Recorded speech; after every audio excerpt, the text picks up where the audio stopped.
एक सरोगेटी सेंटर को दिखाया जाता है जहाँ एक मनोज दुबे नाम का आदमी एक जॉन नाम के आदमी से बात कर रहा होता है। जहाँ हमें पता चलता है कि जॉन एक सरोगेटेड मदर को ढूंढ रहा होता है। मनोज उसे सरोगेटेड मदर के लिए गर्ल्स ऑफर करता है लेकिन जॉन मना कर देता है। उसके बाद नेक्स्ट सीन में हमें एक कपल को देखते हैं। ये वही कपल था जिसने अभी मनोज के ऑफर को ठुकराया था।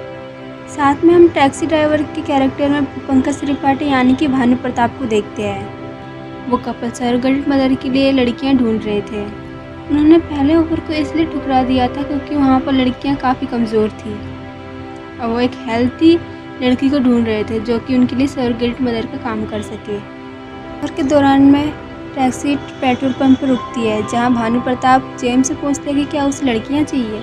यहाँ पर भानु प्रताप को गलतफहमी हो जाती है कि शायद जेम्स को लड़कियां किसी और चीज़ के लिए चाहिए, लेकिन समर उसे बताती है कि ऐसा कुछ नहीं है।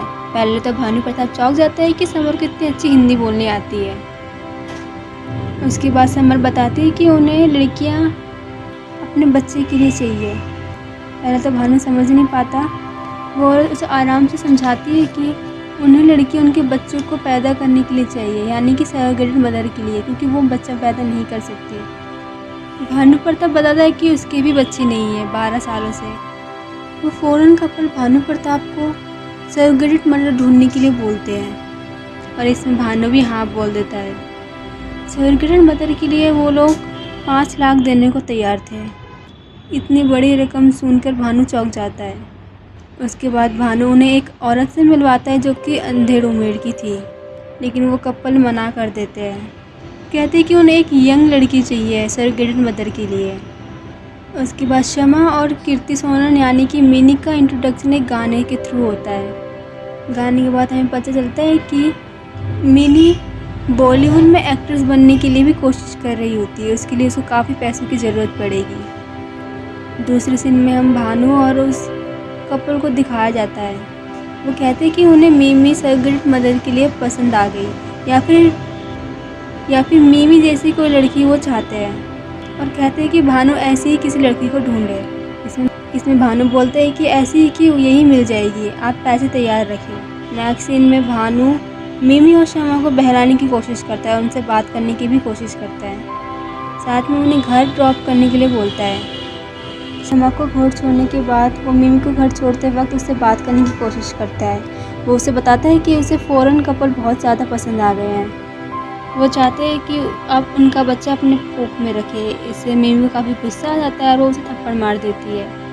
अगली सुबह भानु प्रताप को मिमी मंदिर में मिल जाती है। भानु उससे बात करने की कोशिश करता है। थोड़ी देर मनाने के बाद मिमी बात करने को राज़ी हो जाती है। मिमी उसे डांटने लगती है कि बिना सोचे समझे मुझे गौरी के साथ सोने के लिए बोल रहा है। उसके बाद भानु बोलता है कि उसे ऐसा कुछ नहीं करना पड़ेगा। उसके बाद भानु उसे सरोगेटेड मदर के बारे में बताता है। मिमी ये सुनकर चौंक जाती है। उसे यकीन नहीं होता है कि ऐसी टेक्निक भी है। भानु उसे सरोगेटेड मदर के लिए बोलता है, लेकिन उसके बावजूद मिमी उसे गाली देकर चली जाती है। लेकिन जाते वक्त भानु उसे पीछे से बोलते हैं कि इसके लिए उसे 20 लाख मिलेंगे। इससे मिमी सोच में पड़ जाती है।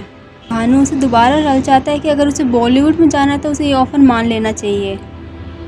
घर आकर मिमी उसी 20 लाख के ऑफ़र के बारे में सोचने लगती है।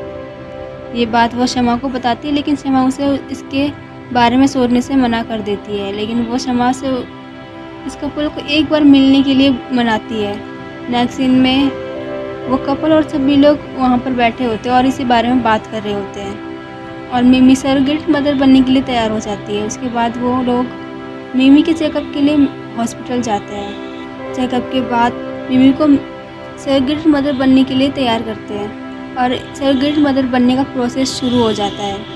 कुछ दिन बाद मिमी की प्रेगनेंसी रिपोर्ट पॉजिटिव आती है। इससे सभी लोग काफ़ी खुश हो जाते हैं क्योंकि वो इस बारे में अपने माँ बाप को नहीं बता सकती थी। इसलिए वो एक बहाना बनाती है, शूटिंग के लिए जा रही है। इसके बाद वो शमा के घर जाकर रहने लगती है।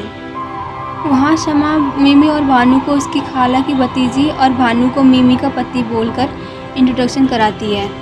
कुछ दिन बाद मिमी की प्रेगनेंसी चेकअप के लिए हॉस्पिटल जाते हैं और उसके अगले दिन वो कपल प्रेगनेंसी रिपोर्ट के लिए हॉस्पिटल दोबारा जाते हैं। वहाँ उन्हें डॉक्टर बताती है कि बच्चे में कुछ प्रॉब्लम है, यानी कि बच्चा मानसिक रूप से विकलांग है। इससे वो कपल काफ़ी ज़्यादा दुखी हो जाता है और वो भानु को बोलती है कि उन्हें ये बच्चा नहीं चाहिए। मिमी को बच्चा गिराने के लिए बोले। इससे भानु काफ़ी नाराज़ हो जाता है और गुस्सा। वो उन्हें बोलता है कि वो लोग इस तरह से मिमी को बीच में छोड़कर नहीं जा सकते। इससे उन लोगों के बीच झगड़ा होने लगता है। इसके बावजूद भी वो कपल बच्चा लेने से मना कर देते हैं। भानु शमा के घर पहुंचकर उन्हें ये बात बताने लगता है कि उस कपल को अब बच्चा नहीं चाहिए, बच्चे में कुछ प्रॉब्लम है। ये सुनकर मिमी और शमा गुस्सा हो जाते हैं। वह उन कपल को कांटेक्ट करने की कोशिश करते हैं, लेकिन उन कपल का फ़ोन नहीं लगता। मिमी गुस्से में शमा के घर से निकल जाती है उस कपल को ढूंढने के लिए। भानु, शमा और मिमी उन कपल को ढूंढने के लिए उनके होटल चले जाते हैं, जहां उन्हें पता चलता है कि वो कपल अपने घर लौट गए हैं। दूसरी ओर सबको पता चल जाता है कि मिमी कोई शूटिंग में नहीं गई है और साथ में वो प्रेग्नेंट भी है। इससे घर वाले काफ़ी ज़्यादा नाराज़ हो जाते हैं। मिमी जल्दबाजी में भानु को अपना पति बता देती है। थोड़ी देर बाद झगड़ा करने के बाद घर वाले उनके रिश्ते को एक्सेप्ट कर लेते हैं। थोड़े दिनों में गोद भराई होती है और कुछ समय बाद मिमी की डिलीवरी होती है और मिमी एक बेटे को जन्म देती है। वो काफ़ी ज़्यादा गोरा होता है। इससे घर वाले देखकर चौंक जाते हैं। वहीं शमा डॉक्टर से पूछती है कि बच्चा नॉर्मल है, जिसमें डॉक्टर हाँ बोलती है। इससे भानु और शमा को काफ़ी ज़्यादा खुशी होती है, क्योंकि बच्चा काफ़ी ज़्यादा गोरा और खूबसूरत होता है। इससे पूरे मोहल्ले में उस बच्चे को देखने के लिए लोग तरस जाते हैं और उस बच्चे का नाम राज रखा जाता है, क्योंकि वो बच्चा मोहल्ले में काफ़ी ज़्यादा खूबसूरत था। तो किसी को भी भानु पर यकीन नहीं होता कि वो भानु का ही बच्चा है।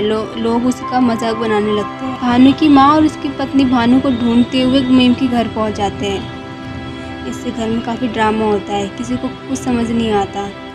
घर में थोड़ा ड्रामा होने के बाद मिमी सबको सच बता देती है कि ये भानु का बच्चा नहीं है, ना ही मिमी ने अभी तक शादी की है। इससे उसके घर वाले काफ़ी ज़्यादा चौंक जाते हैं और नाराज़ होने लगते हैं। मिमी उन्हें सारी बात सच सच बताने लगती है। वो बताती है कि उन फौरन कपल ने उसे धोखा दे दिया, क्योंकि इसमें मिमी की कोई गलती नहीं होती है।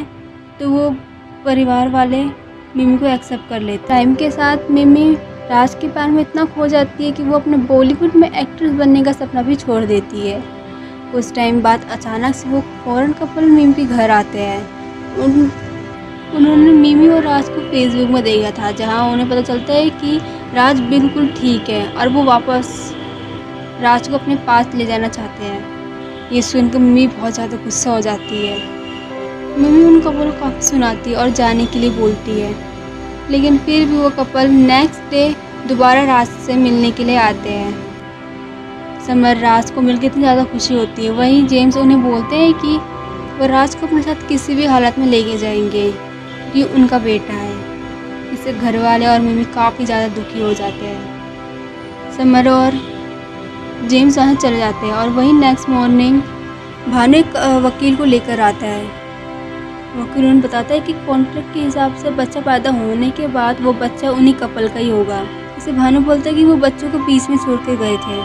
इसे वकील बोलते हैं कि इससे बच्चा फिर मिमी का नहीं हो जाता है और उन्हें केस लड़ना है तो बहुत टाइम लगेगा, क्योंकि इसका प्रोसेस बहुत ज़्यादा है और पैसे भी ज़्यादा खर्च होगा। साथ में राज को भी कोर्ट में हर बार बुलाया जाएगा।